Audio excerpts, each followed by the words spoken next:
My name is Vishal, and thank you for the opportunity, Ministry of Ethnic Communities, for celebrating my 20 years in New Zealand today, actually. Congratulations. So it's exactly, I migrated in year 2003, and I would like to acknowledge and mention to Pancha that I'm the generation who migrated around that time, but just after we were trying to learn the meaning of bring a plate. So after pull up your socks, then the next generation came in, bring a plate. So I was right up there, but I didn't take the empty plate anywhere. So that was my learning, first learning in New Zealand. How does the Tairāwhiti Multicultural Council support communities during emergency events? It's very, very broad, just as you mentioned. Also, too, we're kind of the new kids on the block when it comes to having a community connector role. We only got that last year, and that was for COVID. So, obviously, the COVID response was quite huge, but moving into this was definitely new territory. Is one of the aspects that we had to be doing with and has been working with the Gisborne Police and dairy owners due to ram raids, etc.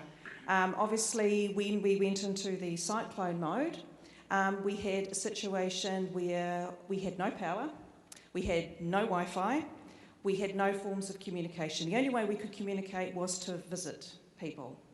And what this meant for the dairy owners is that even though they opened their doors to service the public with limited food, it meant they had a high amount of cash on site. And what that actually created was extra stress because they were experiencing ram raids and burglaries on a regular basis. So we came up with a concept of designing planter boxes.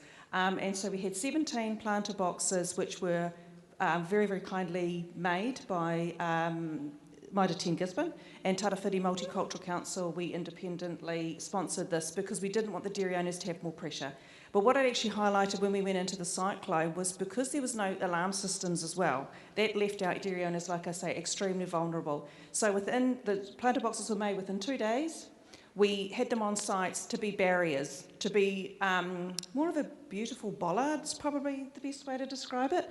So that was one of the key jobs that we knew and identified it needed to be done. How does the Asian Network Incorporated support people who are impacted by emergency events? And I know that you played a huge role supporting our communities during COVID. So how has this transition from COVID to these emergency events kind of allowed your organisation to help communities? Oh, thank you. Thanks for the lovely question. Actually, it's a journey, I would say, because if we wouldn't have the opportunity to serve the community during COVID, believe me, we wouldn't have been in a position to serve the communities in the emergency state. Because the networks, the provisions, and the capacity was right in place 2.5, 3 years ago.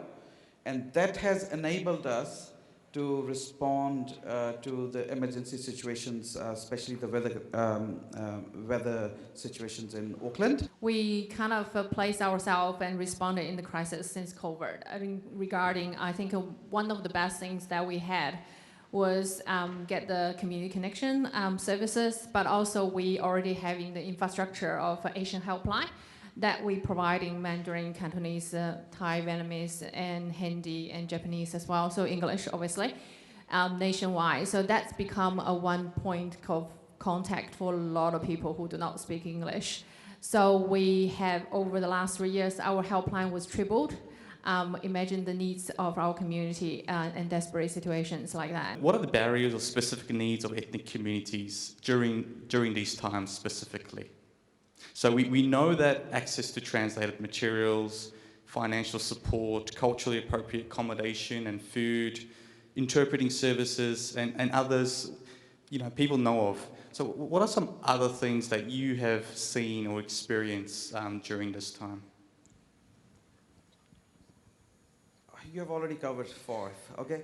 But I think the key one is for us, what we have observed so far was a stigma, especially smaller businesses, people who have a good name in the community, in their own respective communities. Although they would need some support, they wouldn't come and ask for that. And that is a huge, huge gap. And that is why we always say in our messaging, in our translations, it's okay to ask for help. It's New Zealand. It's okay to ask and knock the door if you know someone, right? Because we are all migrants. We have to keep pushing the button, like the things need to be changed to recognize who we are as diversity, and we're just different.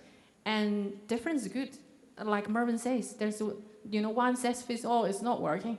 And that's why we need to keep saying it and to have this platform to discuss our challenge and the solution as well. The government needs to look at the workforce that we are in this bilingual stage, and we are shortage of workforce in New Zealand and compare with Australia as well. And the government needs to recognize and to kind of have that pathway, but also grow those sectors and to have those professionals to be in New Zealand and stay in New Zealand and value those migrants' background qualifications, right? If they were a social worker, why not give them another pathway to become a social worker in New Zealand? Why they have to go through another 3 years training to become a registered clinician, right? Civic participation. Our communities are way behind taking part in surveys, community consultations, Auckland Council plans, budget consultations, Te Whatu Ora consultations, ethnic communities organize forum consultations. So when we are absent in all those consultations, how can we all expect that we should need that and that and that end of the day? So that would be my tip. When the Auckland consultation was there, raise your hand, who has filled the forms? Oh, look at that, right? And who has voted to Auckland local board elections? Who have casted their vote? Look at this. Probably the same people who have done the both things. So hardly 5 to 8% of this room has participated because our letters were eaten by snails, right? So sorry, I'll just stop here. I'm so annoyed. It's been 20 years working in the ethnic communities, and it's a to and fro. We have a responsibility at the same time to take part in these civic participations and other discussions. I really want to give that credit to MEC's leadership and the ministers, and I know you guys are always advocate on the top, and that's in the policy strategy level that need to change. Our ethnic people need to be recognized in those big policies and plans, because we exist, we're a team of 5 million, right? MSD and MEC both are very much approachable, and you need to know everyone in this room today, and definitely, I'm not saying that Asian Network, AFS or Meredith can fix everything up straight away, but if we are unable to do anything, we have connections within our communities, within our other government agencies and other organizations whom we can refer the right clients to the right agencies.